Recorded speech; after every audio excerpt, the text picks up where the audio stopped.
أصبحنا وبك أمسينا وبك نحيا وبك نموت وإليك النشور. اللهم أنت ربي لا إله إلا أنت خلقتني وأنا عبدك وأنا على عهدك ووعدك ما استطعت. أعوذ بك من شر ما صنعت أبوء لك بنعمتك علي وأبوء بذنبي فاغفر لي فإنه لا يغفر الذنوب إلا أنت. اللهم إنا نسألك علما نافعا ورزقا طيبا وعملا متقبلا. اللهم إنا نسألك الهدى والتقى والعفاف والغنى. اللهم إنا نعوذ بك من علم لا ينفع ومن قلب لا يخشع ومن نفس لا تسبأ ومن دعاء لا يستجاب له. رضيت بالله ربا وبالإسلام دينا وبمحمد النبي ورسولا. Rabbi zidna ilma warzuqna fahma amin ya rabbal alamin. Jemaah yang dirahmati Allah, segala puji hanya kepunyaan dan hanya milik Allah. Semoga Allah selalu mengkaruniai kita iman yang penuh dengan istiqomah. Wafatnya kita besok mudah-mudahan husnul khatimah. Salawat juga bertangkaikan salam teruntuk manusia paling mulia, manusia paling agung, baginda Rasulullah Muhammad sallallahu alaihi wasallam. Allahumma salli wa sallim wa barik alaih. Rasulullah yang telah pernah bersabda, innallaha wa malaikatahu wa ahlas samawati wal ard hatta namlata fi juhriya wa hatta al-hut la yusalluna ala muallimin nasal khair. Kalau ada orang mengajarkan orang lain kebaikan, termasuk kita mempersiapkan diri kita dengan belajar sebelum nanti kita mengajarkan kebaikan, ada 6 pihak yang semuanya mendoakan kebaikan buat kita. Yang pertama, tentu saja Allah, yang kedua malaikat, yang ketiga seluruh penduduk langit, yang keempat seluruh penduduk bumi, yang kelima semut di dalam sarangnya, yang keenam hatal hut, semua ikan-ikan di luas samudra, la yusalluna, mereka semua bersolawat ala atas muallimin nasal khair, orang yang ngajarin kebaikan kepada manusia yang lain. Nabi juga pernah bersabda, wa man salaka tariqan yaltamisu fihi ilman sahalallahu lahu bihi tariqan ilal jannah. Sesiapa yang melangkahkan kakinya menuju ilmu, Allah mudahkan jalannya menuju syurganya Allah.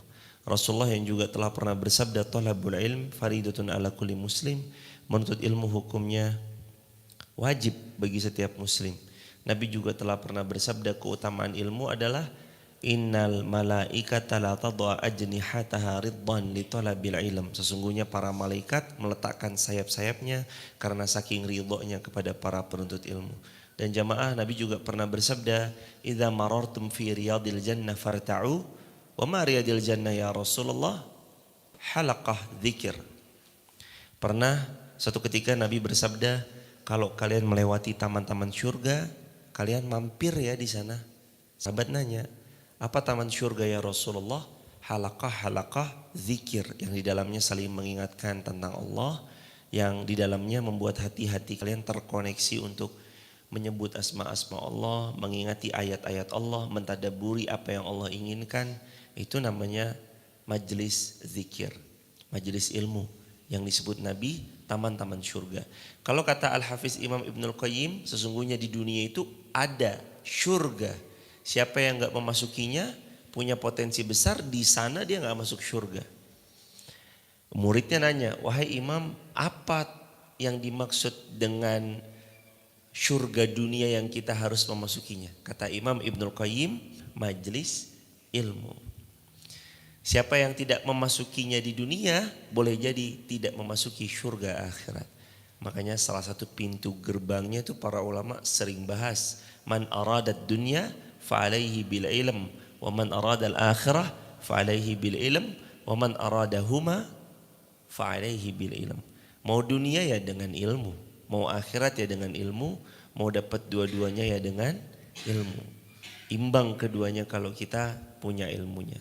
Menyikapi dunia tidak dengan sesuatu yang berlebihan, tetapi menyikapi dunia dengan sesuatu yang selayaknya, dan dia tahu fokusnya adalah negeri akhirat sebagai tempat dia berpulang, sebagaimana Allah berfirman dalam Al-Quran, wa ilaihi turja'un, hanya kepadakulah kalian semua nanti berpulang atau dikembalikan.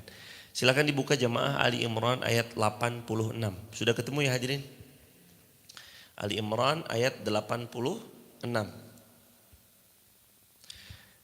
A'udzu billahi minasy syaithanir rajim.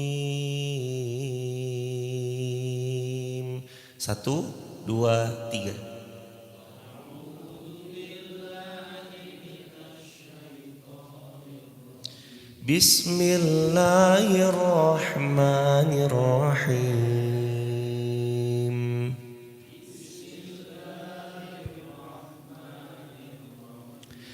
Kaifa yahdillah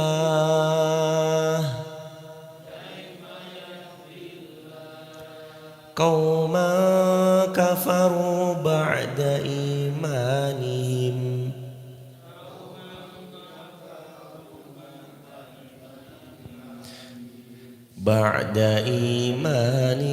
wa syahidu annar rasul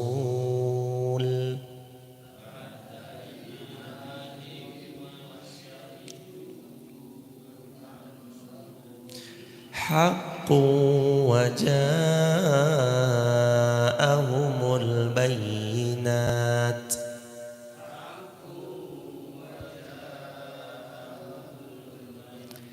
wallahu la yahdil qaumadh zalimin.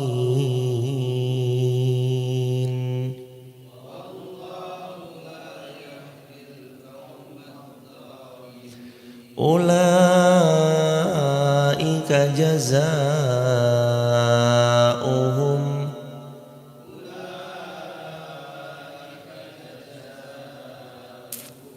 anna alaihim la'natallah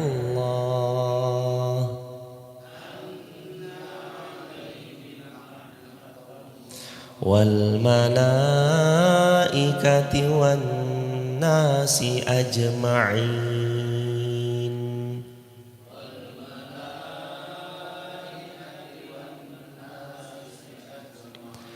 Khalidina fiha la yukhaffafu anhumul adab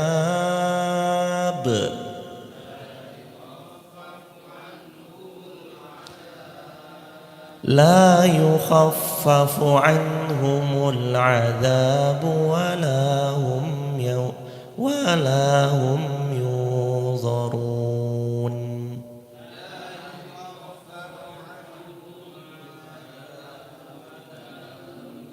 Terakhir, illal ladzina tabu min ba'di dzalika wa aslahu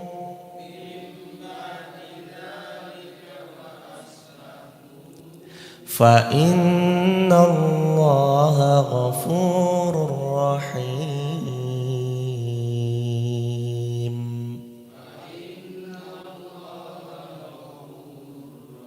Artinya Allah berfirman, bagaimana Allah memberi petunjuk kepada suatu kaum yang kafir setelah mereka beriman serta mengakui bahwa Rasulullah Muhammad SAW adalah benar utusan Allah dan bukti-bukti yang jelas telah sampai kepada mereka. Allah tidak memberi petunjuk kepada orang-orang yang zalim.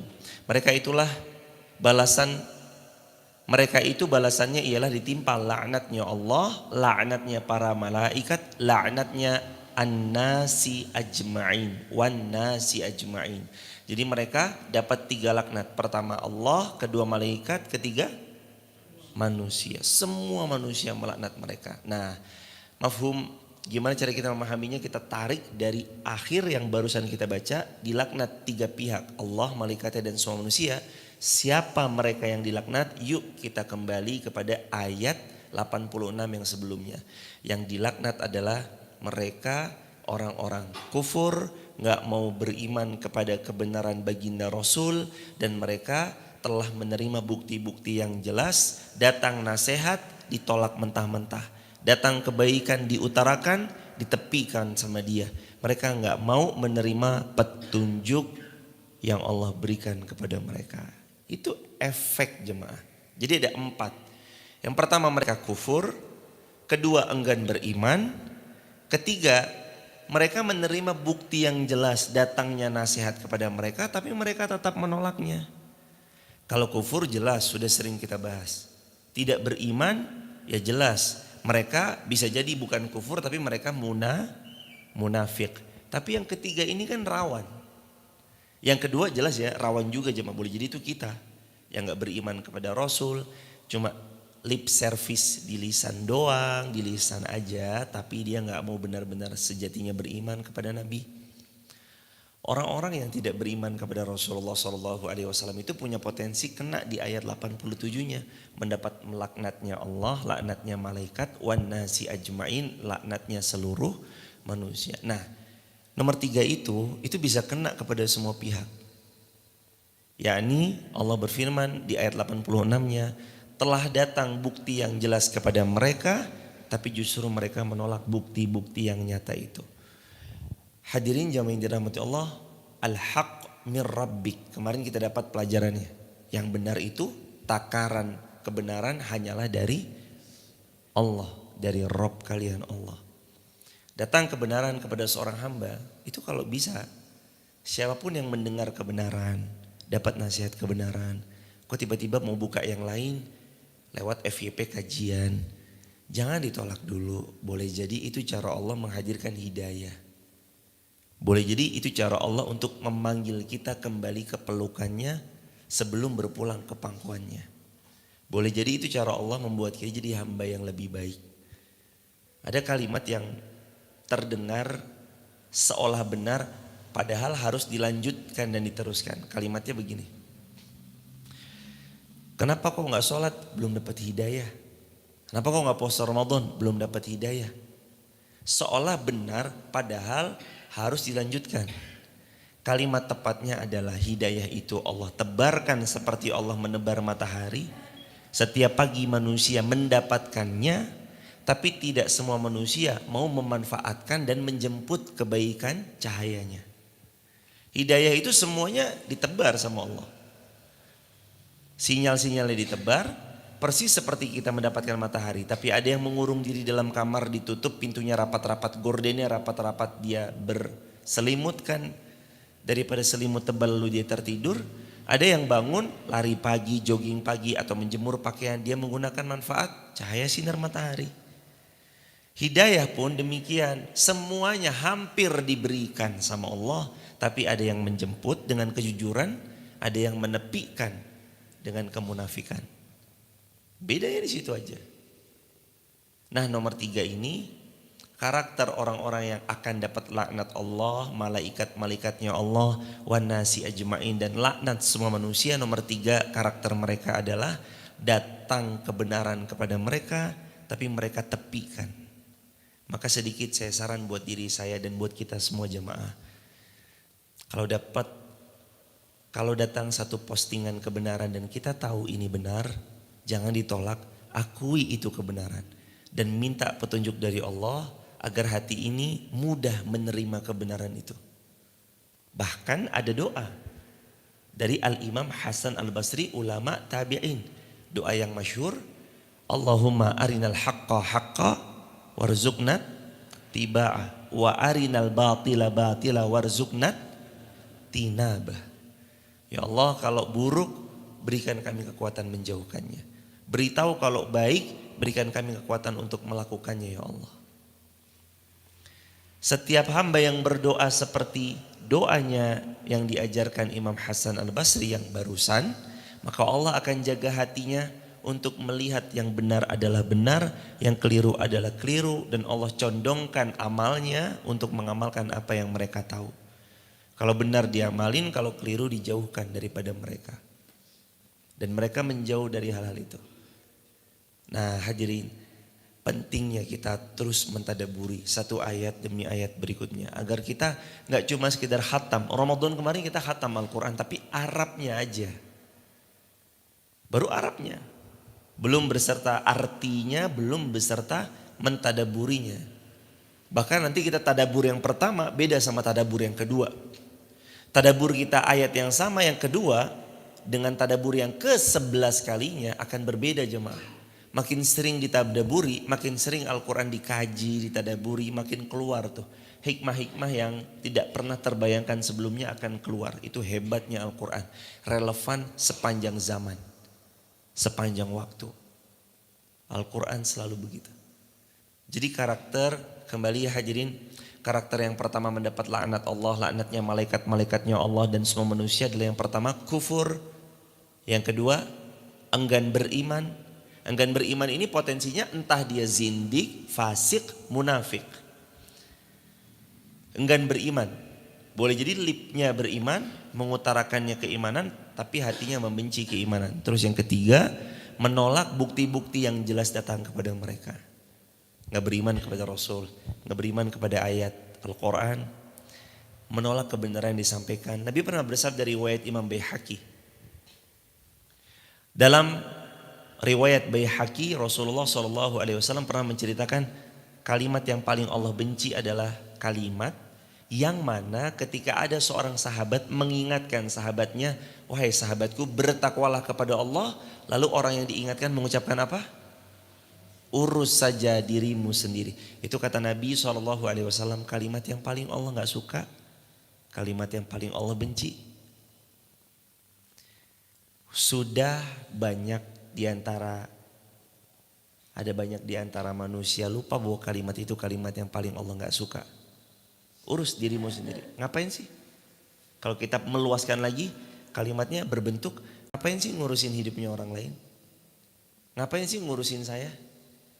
Udah urusin aja hidupnya sendiri-sendiri. Padahal dalam Islam bukan ngurusin orang. Bahkan dalam Islam itu kita diperintahkan wa tawassaw bil haqqi wa tawassaw bis sabr. Fadzakir innama anta muzakkir. Disuruh saling menasihati, disuruh saling mengingatkan. Memang tugasnya sama muslim begitu. Maka ada rumus, kalau kita pegang rumus ini baik-baik, setiap kebenaran yang disampaikan gak akan pernah membuat kita menepikan kebenaran yang disampaikan.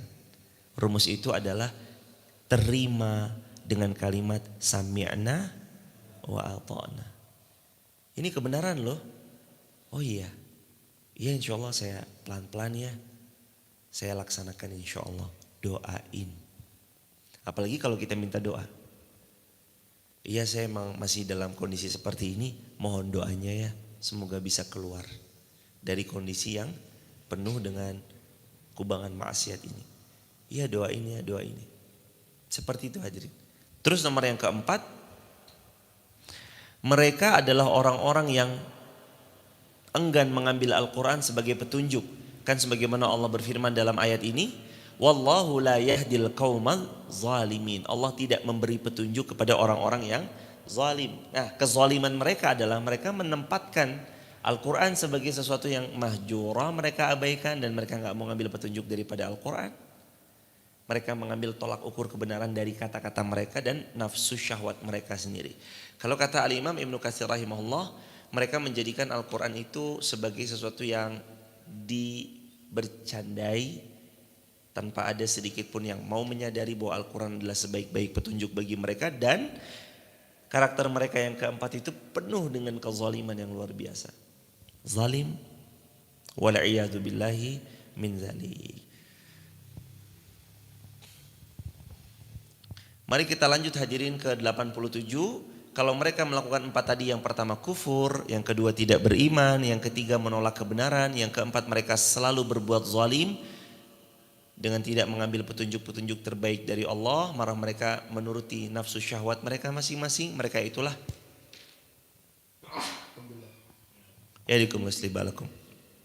mereka itulah yang akan ditimpa laknatnya Allah, laknatnya para malaikat dan laknatnya seluruh manusia.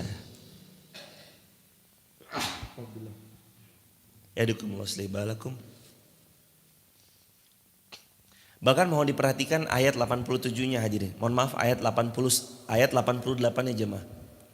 Kalau ayat 87 mereka adalah orang-orang yang mendapat laknatnya Allah, laknatnya malaikat-malaikatnya Allah dan seluruh manusia. Ayat 88-nya Allah berfirman, khalidina fiha la yukhaffafu anhumul adab walahum yunzarun. Bahkan ada tambahan azab bagi mereka. Yang pertama di ayat 88-nya, mereka kekal selama-lamanya di dalam neraka. Ada pengecualian, illa ma rahima rabbi, kecuali yang Allah rahmati, Allah izinkan mereka keluar dari neraka, Allah cuci mereka dalam sekali cucian, mereka masuk ke dalam surga. Tapi ada bekas minal juhannamiyin, mantan penghuni neraka, supaya penghuni surga itu merasakan nikmat yang powerful menjadi penghuni surga tanpa transit di neraka. Tapi esensi awalnya, orang kalau masuk ke dalam neraka, kalimatnya adalah khalidina fiha, mereka kekal di dalamnya selamanya. Mereka kekal di dalamnya. Kekekalan yang mereka dapatkan itu berpotensi membuat mereka tidak akan pernah keluar dari api neraka, waliyazubillah. Sahabat, jemaah TikTok, YouTube, Instagram, jemaah Masjid Fatimah Garuh yang kami cintai karena Allah. Coba jemaah, sesekali timbanglah diri kita. A'adkhul jannah, apakah kita sudah pantas masuk surga? Atau jangan-jangan kita nanti masuk ke dalam nerakanya Allah lagi. Coba timbang amal kita sehari-hari jemaah. Adakah intrik-intrik kecurangan yang kita lakukan?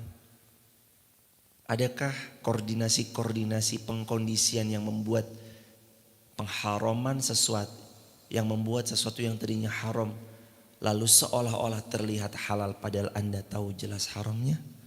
Adakah pengkondisian yang membuat harta datang begitu banyaknya kepada Anda padahal itu bukan hak Anda? Adakah hal itu terjadi di tengah-tengah kita? Dan ingat jemaah, kalau kita mati detik itu gimana? Apa kabar kita jemaah? A'adkhul jannah, apakah kita pantas masuk surga? Atau jangan-jangan kita di neraka nanti? La haula wala quwata illa billah. Sesekali patutlah kalimatnya Sayyidina Umar bin Khattab, ayo kita renungi. Hasibu qabla an tuhasabu. Coba kalian hitung-hitung diri kalian sendiri mulai sekarang, sebelum besok kalian dihitung. Kira-kira kalau hari ini kita meninggal, kita masuk surga atau masuk neraka ya? Kira-kira nanti kalau kita tidur sendirian di rumah kita yang sebenarnya, yakni di kuburan, kita akan ditemani dengan sosok yang buruk, jelek, bau, busuk, atau kita ditemani oleh yang tampan wajahnya, rupawan wajahnya, wangi, harum, luar biasa. Lalu dia menemani kita di alam kubur kita. Kita boleh menakar itu dari sekarang. Hasibu qabla an tuhasabu. Coba dihitung-hitung. Apakah kita masuk surga ataukah masuk neraka? Dan Nabi sudah bersabda, an-naru haq wa jannatu haq. Neraka itu benar dan surga itu benar. Tinggal tunggu kapan Allah cabut nyawa kita. Udah penentuan. Tinggal terima rapot. Sekarang kita lagi ngisi rapot kita. Ada yang ngisi rapotnya dengan tinta merah. Ada yang mengisi rapotnya penuh kegemilangan tinta hitam. Ada yang nilainya di bawah 5, ada yang nilainya di atas 6. Tergantung kita mau ngisi dengan apa. Kita lagi nulis skenario, besok dibacakan skenario-skenarionya jemaah. Ibarat masuk ke swalayan, kita lagi masuk dan memilih-milih barang. Tapi ingat, jangan lupa di ujung swalayan itu ada kasir. Nanti kita dipintai pertanggungjawaban atas sesuatu yang kita ambil. Di akhirat ada pertanggungjawaban dari sesuatu yang kita lakukan. Di dunia gak ada orang tahu, tapi kan Allah tahu. Di dunia orang selamat dari intrik-intrik yang sejatinya dia rekayasa, tapi Allah gak bisa direkayasa. Di dunia dia buat makar, tapi Allah kan sebaik-baik pembuat dan pembalas makar. Di dunia lolos dari hukum-hukum dunia, tapi hukum akhirat gak ada 1 senti pun yang bisa lolos. Maka yang dulu pernah mencuri sesuatu kembalikan. Yang dulu pernah mengambil sesuatu kembalikan.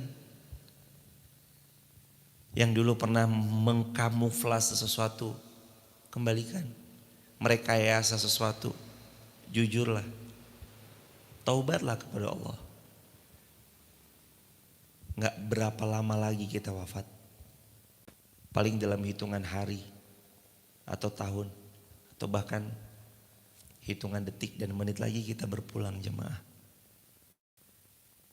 Jangan sampai nyesal, dunia hanya sebentar. Betapapun banyaknya dunia kita genggam, dunia pasti akan dilepaskan. Ditulis di kolom komentar ya sahabat. Berapa banyaknya pun dunia kita genggam, dunia pasti akan kita lepaskan. Sebanyak apapun dunia digenggam, cepat atau lambat dunia pasti kita lepaskan. Dan nanti rumah kita kan megah, mewah, apik, bagus. Ukurannya ada yang 84 meter, 7 kali 12. Ada yang 10 kali 10, 100 meter. Ada yang bahkan lebih daripada itu ukuran rumahnya. Tapi harus sadar dari sekarang ya jemaah, ukuran rumah kita yang sejati hanya 2 meter kali 1 meter. Kuburan. Yang sekarang lagi dipersiapkan sama tukang gali kubur buat tempat kita bersemayam. Kapan sekali masuk udah gak bisa keluar. Sekali masuk Allah datangkan malaikat mungkar nangkir bertanya sama kita. Rokib atid bertanya. Mungkar nakir bertanya. Gimana kamu di dunia? Amalanmu apa di dunia? Sudah siap belum mau jawab jemaah? Ayo segera kembali kepada Allah. Jangan tunggu lama. Jangan tunggu besok karena besok belum milik kita. Hari ini yang kita hidup di atasnya, ayo segera kembali kepada Allah. Dulu bermaksiat, istighfar sekarang. Dulu berbuat keliru, akui kekeliruan itu lalu beristighfar, taubat sama Allah. Sekarang aja jemaah, jangan tunda sampai besok. Khalidina fiha, karena Allah berfirman, orang-orang yang zalim, orang-orang yang melempar Al-Quran sebagai petunjuk, harusnya dijadikan petunjuk tapi dia malah melemparnya. Orang ini munafik, zindik dan fasik, dan yang paling utama adalah mereka kufur, enggan beriman. Mereka khalidina fiha, di dalam neraka mereka kekal di dalamnya. La yukhaffafu anhum, tidak ada keringanan. Tentang apa? La yukhaffafu anhumul azab. La yukhaffafu anhumul azab. Nggak ada keringanan azab bagi mereka. Kalau di dunia kan banyak ya. Namanya keringanan apa? Kalau di dunia namanya remisi. Apa? Remisi atau apa? Iya remisi ya ayahanda. Di dunia banyak remisi kan. Potongan-potongan yang tadinya 4 tahun misal jadi setahun 8 bulan. Yang tadinya 12 tahun jadi 2 tahun. Yang tadinya sekian menjadi beberapa pekan aja. Banyak remisi. Kadang tergantung, semakin bisa dibeli, semakin ini dan itu kadang-kadang. Hukum dunia bisa jadi seperti itu di planet Pluto sana. Tapi hukum Allah kan gak bisa dipermainkan. Bahkan Nabi pernah cerita dalam hadis sahih riwayat Imam Muslim, kita pernah bahas dalam Riyadhus Shalihin. Yaqulu Nabi SAW, kelak tiap-tiap penghuni neraka dirantai oleh 70.000 rantai. Yang satu rantai dijaga oleh berapa malaikat? 70.000 malaikat. Setiap satu pendosa, kata Nabi, diikat oleh 70.000 rantai. Satu rantai dijaga 70.000 malaikat. Berarti ada berapa malaikat yang menjaga satu pendosa? 4,9 miliar malaikat menjaga satu orang pendosa. Yaqulu Nabi SAW. Jadi kita yang pernah berbuat culas, curang, khianat, tidak amanah, berbuat dosa, itu besok dijaga 4,9 miliar malaikat. 70.000 rantai, satu rantainya 70.000 malaikat. 70.000 kali 70.000, 4,9 miliar. Allahu Akbar. Hadirin jamaah yang dirahmati Allah, kira-kira kalau sudah begitu ceritanya jemaah, bisa apa kita hadirin? 7.000, 70.000 kali 70.000. Ada yang bisa kabur? Gak bisa. Makanya Allah berfirman, fa aina tadhhabun? Fa aina tadhhabun? Fa aina tadhhabun? Hei, Kalian tidak pergi kemana? Fa'aina tadhhabun? Kalian mau kabur. Kabur kemana? Fa'aina tadhhabun? Kalian mau cari backupan. Backupannya siapa? Allah bahkan berfirman dalam Al-Quran, sudah sering kita baca. Limanil mulkul yaum lillahil wahidil qahar. Hei raja-raja kecil dunia. Hei raja-raja yang ngaku raja di dunia. Hei para penguasa yang ngaku di dunia. Allah pertanyakan jemaah. Limanil mulkul yaum. Ini hari ini milik siapa wahai raja-raja dunia. Wahai para penguasa di dunia. Hari ini siapa yang berkuasa? Lillahil wahidil qahar, hanya milik Engkau ya Allah. Fa'aina tadhhabun? Lah jemaah kalau di dunia maksiat, Anda masih punya backupan. Pak tolong ya, rekayasa aja deh. Saya bayar sekian miliar. Mungkin. Terjadi di planet Pluto. Tolong ya tutup deh kasus ini.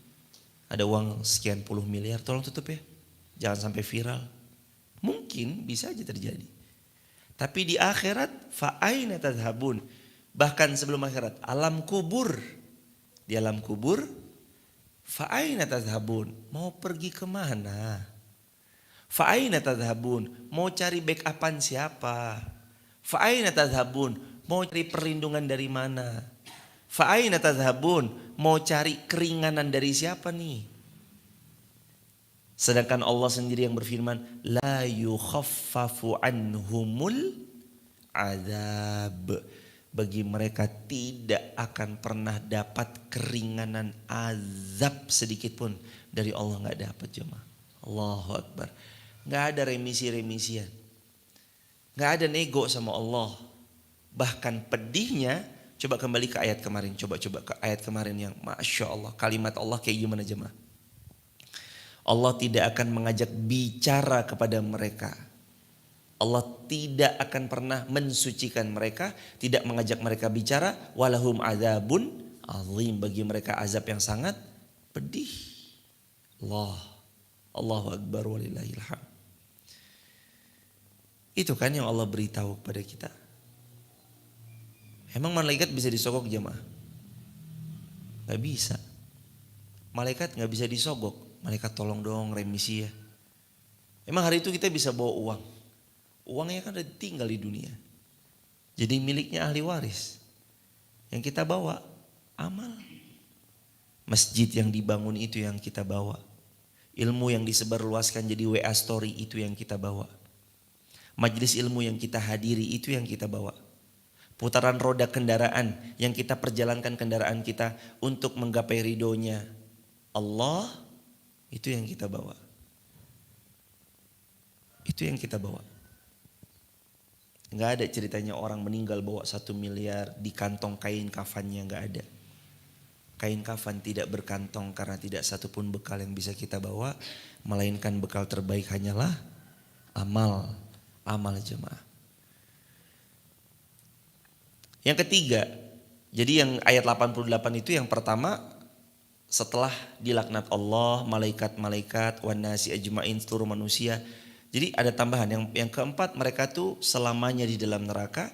Yang kelima, mereka tidak akan pernah diringankan daripada azabnya. Terus yang keenam, walahum yuzarun, dan tidak ada yang memberi penangguhan atas mereka, masuk langsung diazab. Masuk langsung diazab, coba bayangin jemaah. Hari itu tuh makin dekat ya hadirin. Makin kesini kita makin kesana. Makin kesini kita makin dekat sama mau kesana. Bukan makin tua makin gagah. Makin tua sebenarnya semakin ada banyak tanda-tanda jelang wafatnya kita. Rambut memutih, ingatan berkurang, tulang mulai melemah, fisik gak sekuat dulu. Dulu bicaranya tentang makanan apa yang enak, sekarang obat apa yang mujarab. Hayo kita bersiap sebelum nanti berpulang. Walahum yunzarun, tidak diberi penangguhan, maksudnya adalah kata para ulama, mereka tidak akan ditangguhkan tidak dikurangi azabnya, tidak diringankan azabnya, kata Imam Ibnu Katsir di halaman 220 paragraf yang ke-5, dan mereka termasuk orang-orang yang seketika diazab. Gak ada penangguhan, gak ada remisi, gak ada peringanan, gak ada dikurang-kurangi, gak ada. Langsung dibayar kontan oleh Allah dari apa yang mereka lakukan. Nah, tapi Allah maha baik jamaah. Yuk kita buka ayat 89-nya. Maha baiknya Allah di situ. Illal ladzina tabu, kecuali kalau mereka bertaubat sebelum wafat. Kalau taubat sebelum wafat, Allah ampuni. Walau seberapapun bejatnya. Tapi kalau taubat sebelum wafat, Allah ampuni hadirin. Makanya kuncinya di illalladzina tabu, kalau mereka bertaubat. Kata Al-Hafiz Ibnu Katsir, orang yang bertaubat sesudah kekufurannya, kezaliman yang dilakukannya, penolakan terhadap kebenaran iman yang disampaikan kepada mereka, menolak rasul-rasul mereka, dan mereka kemudian, ini catat kalimatnya, mengadakan perbaikan sesudah pertaubatan, dia orang yang Allah terima. Jadi bukan cuma sekedar taubat. Illal ladzina tabu, pertama dia taubat. Mim ba'di dzalik, dia menyadari setelah melakukan perbuatan zalika, itu perbuatan, aduh itu salah saya ini. Itu keji, aduh saya taubat ya Allah. Itu keliru ya Allah, saya minta tolong agar engkau hapus kesalahan-kesalahan saya ya Allah. Wa aslahu, setelah dia sadar, menyesalinya, berjanji tidak mengulanginya. Wa aslahu, apa makna aslah? Memperbaiki keadaan dirinya. Dia memperbaiki. Saya mau jadi baik ya Allah. Detik ini saya taubat dari semua kekeliruan saya ya Allah. Bimbing saya jadi hamba yang lebih baik ya Allah. Start awal orang yang mau jadi baik ada 3. Yang pertama nasihat Nabi SAW. Almar'u ala dini khalilihi falyanzur ahadukum man yukhalil. Kata Nabi, perbaiki circle pertemanan. Karena seseorang itu agamanya tergantung dari teman dekatnya. Maka perhatikan dengan siapa engkau memilih berteman dekat. Maka yang pertama nasihat Nabi, circle-nya diperhatikan. Kalau kita mau aslahu itu artinya memperbaiki keadaan kita setelah bertaubat. Mimba di zalik, setelah tahu melakukan itu salah dan dia menyesali, janji tidak akan mengulanginya. Yang berikutnya wa aslahu, dia perbaiki. Yang pertama diperbaiki circle. Perbaiki teman nongkrong, teman duduk, perbaiki teman sering bercengkrama kepada mereka, diperbaiki. Yang kedua, wa aslahu yang kedua, kalau dia mau memperbaiki hidupnya, mendekat kepada ilmu. Harus rutin hadir di majelis ilmu. Kalau nggak bisa datang secara offline, dengarkan secara online. Karena kata Nabi, al ilmu nurun, ilmu itu adalah cahaya bagi kalian. Dulu kita gelap, nggak ada yang menerangi. Nah ilmu itu memberi penerangan dalam kegelapan agar kita ngerti mana yang membuat kita berjalan di dalam ridhonya Allah, di dalam koridor kecintaannya Allah. Kalau gelap, apa aja ditabrak jamaah. Tapi karena ada lampu, cahaya yang meneranginya membuat kita terarahkan dalam derap langkahnya. Maka yang kedua, wa aslahu yang kedua, kalau mereka memperbaiki dirinya setelah mereka berjanji tidak mengulangi, lalu mereka yang pertama, tadi apa yang pertama mau izin? Memperbaharui circle atau memperbaiki circle. Maka yang kedua, aslahu, perbaiki ilmunya. Harus sering-sering datang ke majelis ilmu, hadir di majelis ilmu, mendengarkan kajian di majelis ilmu, sering-sering jemaah. Nah terus yang ketiga, siapapun di antara kita yang dengan seizin Allah mau merubah dirinya, hendaknya dia, tentu ini yang pertama harusnya mentuluskan niat berubahnya hanya karena Allah, bukan karena manusia. Harusnya ini yang pertama. Jadi dibalik aja. Yang pertama, aslahu, lurus niatnya karena Allah bukan karena makhluk. Karena ada hijrah karena manusia. Kenapa hijrah? Supaya saya nikah sama dia. Nggak akan pernah bertahan lama orang yang hijrahnya karena manusia. Kenapa hijrah mas? Diwajibin sama atasan saya, sama direktur, sama owner. Nggak akan bertahan lama orang berhijrah karena sebab alasan manusia. Tapi satu-satunya alasan yang paling kuat untuk kita islah. Kalau dalam ayat aslahu, memperbaiki diri, alasan terkuat itu cuma satu. Alasannya hanya untuk mencari ridhonya Allah. Maka yang pertama, ridho Allah. Yang kedua, perbaharui circle. Yang ketiga, gandeng dengan ilmu. Kita jadi baik kalau kita punya ketiganya. Niat yang ikhlas, circle yang baik, ilmu yang menjaga kita dalam setiap apa yang dilakukan. Itu baru masuk dalam kalimat illalladzina, kecuali orang-orang yang tabu, mereka sungguh-sungguh bertaubat dengan taubat nasuha. Mim ba'di dzalik, setelah mereka melakukan zalika, itu perbuatan buruknya, maksiatnya, perbuatan kejinya, perbuatan yang Allah murkainya. Lalu mereka taubat sama Allah dengan sebenar-benarnya taubat. Wa aslahu, mereka berazam untuk memperbaiki diri mereka. Fa innallaha ghafurur rahim. Maka Allah akan mengampuni semua dosa yang pernah dilakukan oleh mereka. Ghafur, Allah Maha Pengampun. Rahim, Allah akan sayangi mereka dengan sesayang-sayangnya. Tanda hamba yang disayangi Allah apa? Tanda hamba yang disayangi Allah apa jemaah? Salah satunya tanda hamba kalau disayang Allah itu innallaha idza ahabba qauman ibtalahum. Kalau Allah menyayangi seorang hamba, mencintai seorang hamba, ibtalahum, Allah titipkan secercah ujian bergejolak dalam jiwanya yang membuat dia kembali kepada Allah Subhanahu wa taala. Maka ada kalimat yang bagus, musibah yang membuatmu menemukan Allah, dialah anugerah. Dan anugerah yang membuatmu menjauh dari Allah, sejatinya dia adalah musibah. Contoh, kita baru aja ada masalah dalam rumah tangga nih. Pasangan, anak-anak, atau dengan orang tua. Dalam perihal keluarga, ini musibah berat buat kita. Entah anak yang durhaka, pasangan yang gak setia, ataupun yang lainnya.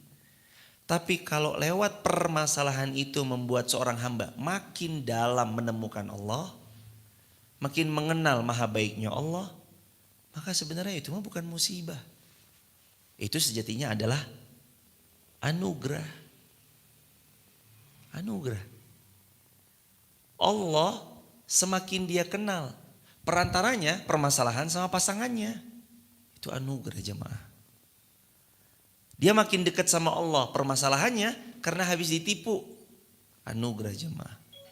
Dia makin dekat sama Allah, permasalahannya amanahnya dikhianati sama orang. Anugerah jemaah.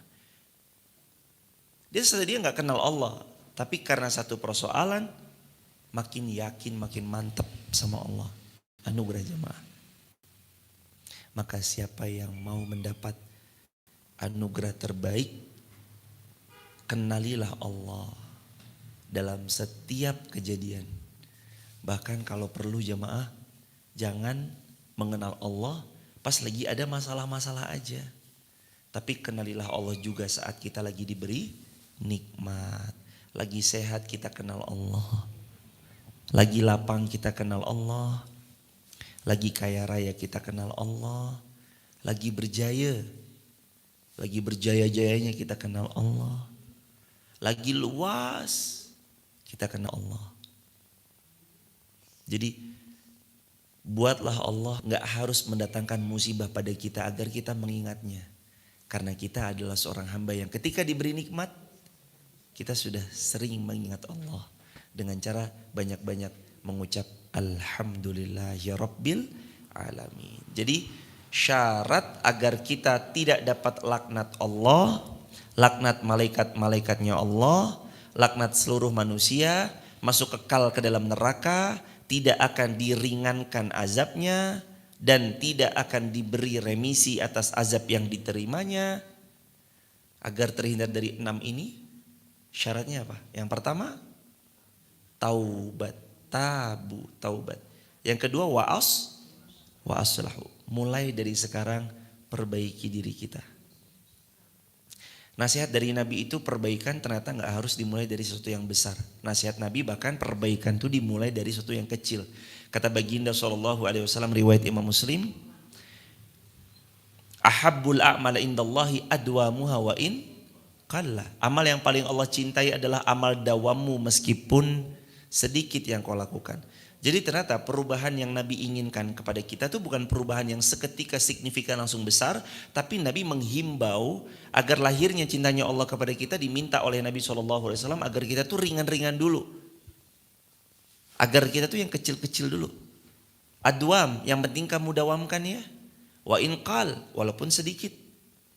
Hadirin, kan pepatah bahasa Indonesia mengajarkan kepada kita, sedikit demi sedikit lama-lama menjadi bukit. Terwujud benar jemaah.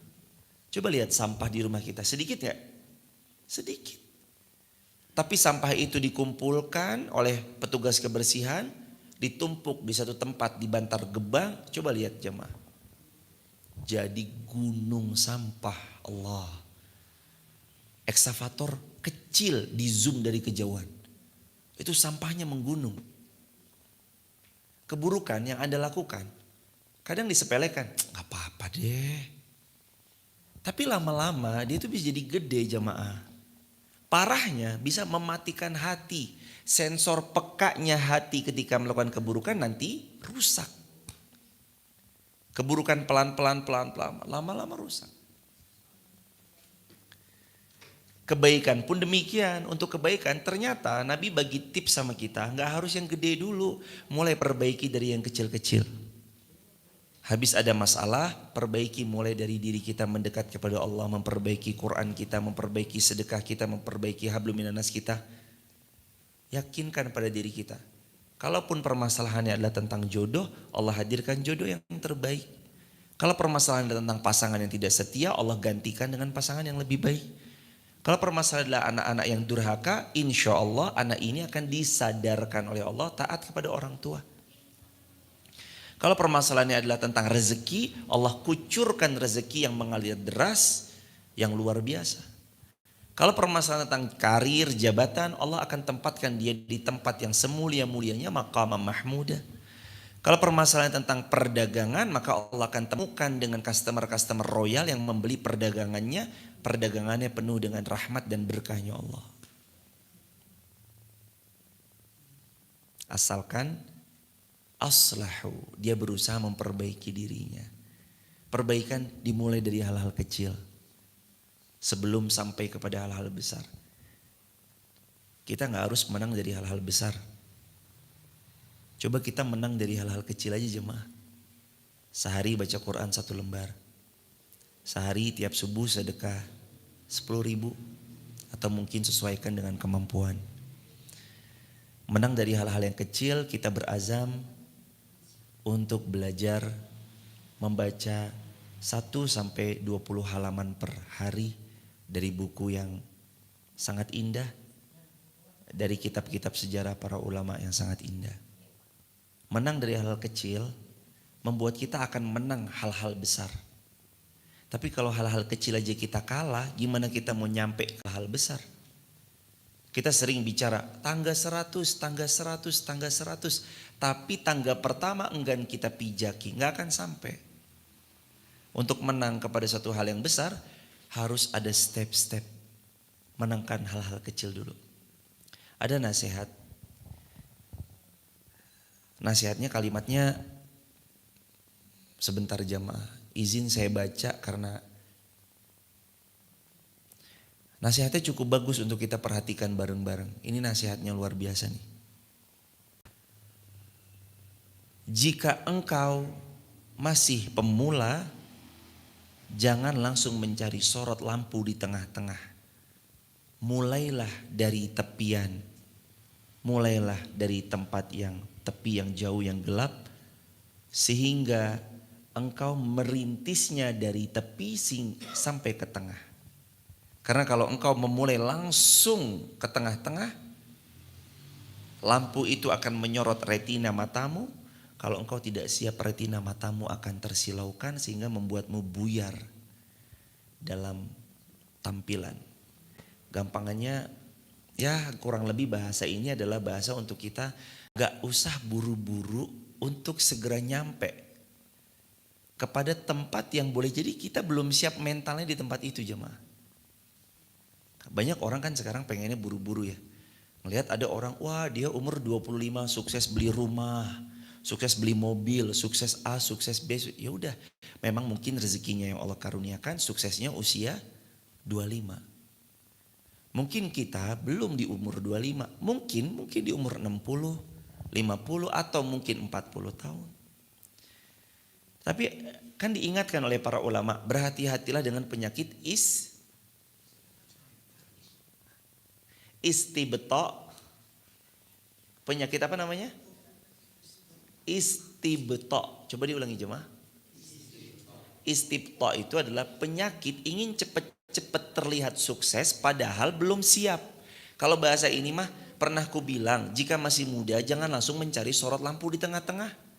Mulai dari tepian. Jangan langsung jemaah.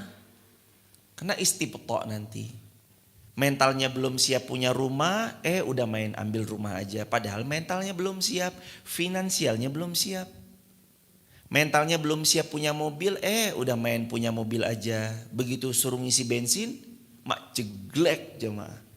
Gak kuat ngisi bensin karena biasanya naik motor 100 ribu, 200 ribu per bulan.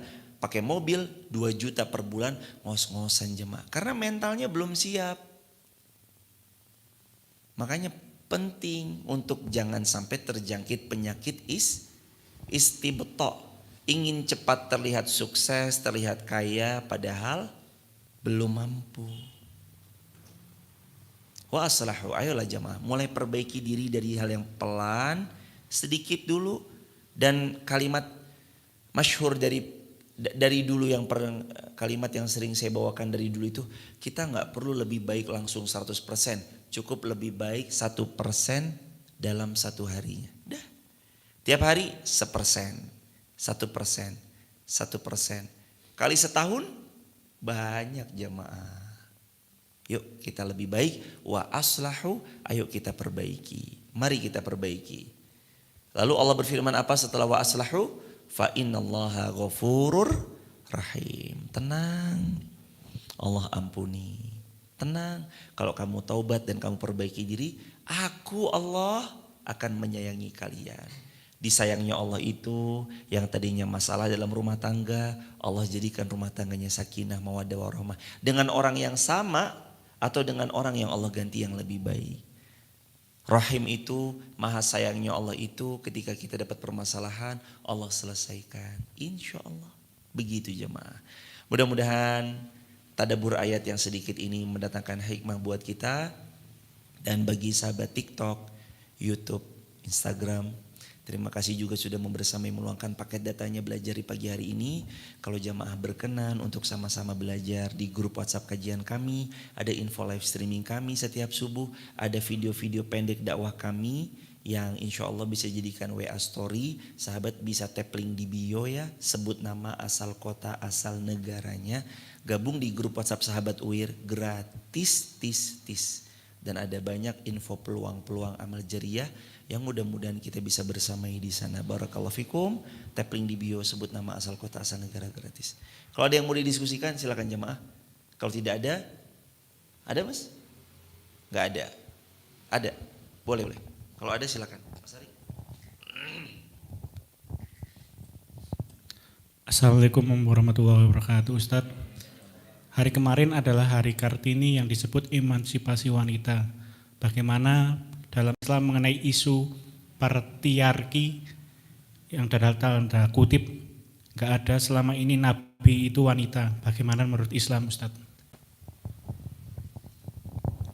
Jazakumullah khairan atas pertanyaannya.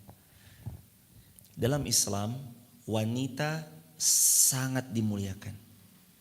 Wujud pemuliaan wanita dalam Islam dalam hadis Bukhari Muslim. Ya Rasulullah, kepada siapa sih harus membaktikan lebih besar porsinya? Kata Nabi apa? Ummuka, summa abuk.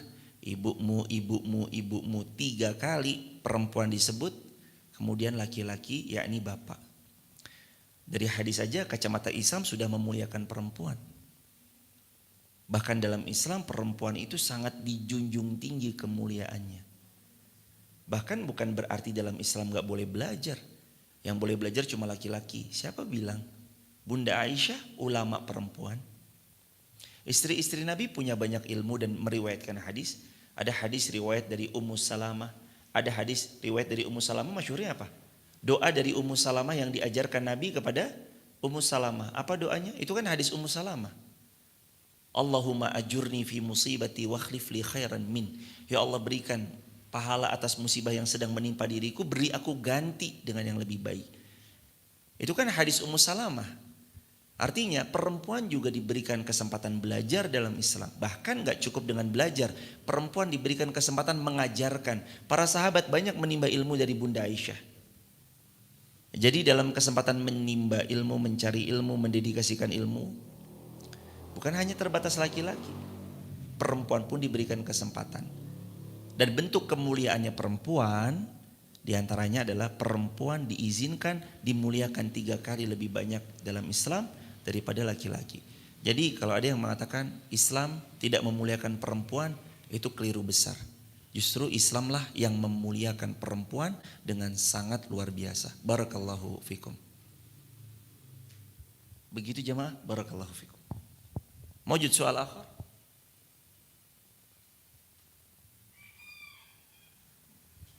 Silakan ayahanda, fadhal ayahanda. Nabi perempuan tidak ada. Memang nabi perempuan tidak ada, dan itu ketetapan dan kemauannya Allah Subhanahu wa taala. Bukan berarti tidak ada nabi dari kalangan perempuan lantas kita mendiskreditkan. Tuh, perempuan berarti kan begini dan begitu. Enggak. Justru hadirin jamaah yang dirahmati Allah, ini bentuk pemuliaan Allah kepada seorang perempuan, perempuan yang melahirkan seorang nabi. Siapa? Bunda Maryam. Siapa lagi?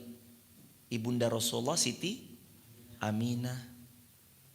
Loh, berarti kan powerfulnya perempuan luar biasa. Dari rahimnya perempuan melahirkan seorang nabi. Yang mana nabi berbakti kepada orang tuanya. Yang orang tuanya adalah diantaranya seorang wanita, adalah seorang ibu, perempuan, ibunya. Jadi hadirin, memang Allah ciptakan kodratnya itu sudah pada koridornya masing-masing. Jadi Islam memuliakan perempuan. Dulu perempuan itu hanya dihina-hinakan, perempuan hanya mohon maaf, habis manis padi buang. Ada yang bahkan punyanya 90, punya bukan istri ya, lebih tepatnya mungkin ya kayak gitu, hanya pemuas nafsu syahwat 40, 50, 90, ada yang 100 lebih. Nah, Islam datang membawa kemuliaan. Islam datang memuliakan kedudukan seorang perempuan. Jadi perempuan itu punya peran. Bahkan lahir para ulama itu dari rahim siapa? Perempuan, para ulama. Imam Syafi'i lahir dari rahimnya perempuan. Imam Nawawi lahir dari rahimnya perempuan. Maka perempuan itu mulia dalam Islam. Barakallahu fikum. Begitu? Barakallah. Soal akhir mujud. Baik, kalau nggak ada, bagi sahabat TikTok, YouTube, Instagram, sekali lagi kalau ada yang berkenan membersamai untuk kita belajar bareng, jadi hamba yang lebih baik, untuk dapatkan konten-konten video pendek potongan dakwah kami yang bisa jadikan WA Story, sahabat bisa tap link di bio, sebut nama, asal kota, asal negaranya ya, dan gratis. Yuk sama-sama kita belajar jadi hamba yang lebih baik dengan cara tap link di bio. Semoga itu jadi wasilah datangnya kebaikan. Dan gak cuma itu sahabat, ketika nanti di grup sahabat WIR itu ada video yang sahabat mungkin bisa jadikan WA Story, ternyata ditonton oleh orang yang penonton jamaah ketika dijadikan WA Story berubah cuma karena video pendek yang kita share. Ingat selalu kata Nabi yang mulia kepada Sayyidina Ali bin Abi Thalib, ya Ali, la ayyahdiyallahu bika rajulan wahidan khairun laka min humrun na'am. Wahai Ali, kalau satu orang dapat hidayah karena engkau, itu lebih baik bagimu daripada dapat unta merah, unta kesayangan orang Arab. Boleh jadi karena video pendek yang durasinya 30 detik, 1 menit, orang berubah. Lalu kita dapat pahala karena perubahan mereka. Jangan sepelekan hal-hal kecil. Karena kita tidak dituntut menang dari hal-hal besar. Tapi Nabi sabdakan, adwamu hawain qalla. Menanglah dari mendawamkan hal-hal kecil. yang dirutinkan, yang dikontinyukan. Barakallahu fikum. Subhanakallahumma bihamdika asyhadu an la ilaha illa anta astaghfiruka wa atubu ilaik. Rabbana atina fid dunya hasanah wa fil akhirati hasanah wa qina adzabannar walhamdulillahi rabbil alamin. Barakallahu fikum hadirin, sehat lancar penuh berkah selalu jamaah. Semoga Allah memuliakan, melancarkan, memberkahi kita bersama-sama. Rabbana atina fid dunya hasanah wa fil akhirati hasanah wa qina adzabannar. Walhamdulillahirabbil alamin. Salam keluarga di rumah ya sahabat TikTok, YouTube, Instagram. Terima kasih sudah membersamai jemaah. Terima kasih sudah membersamai, hanya Allah sebaik-baik pemberi balasan. Assalamualaikum warahmatullahi wabarakatuh.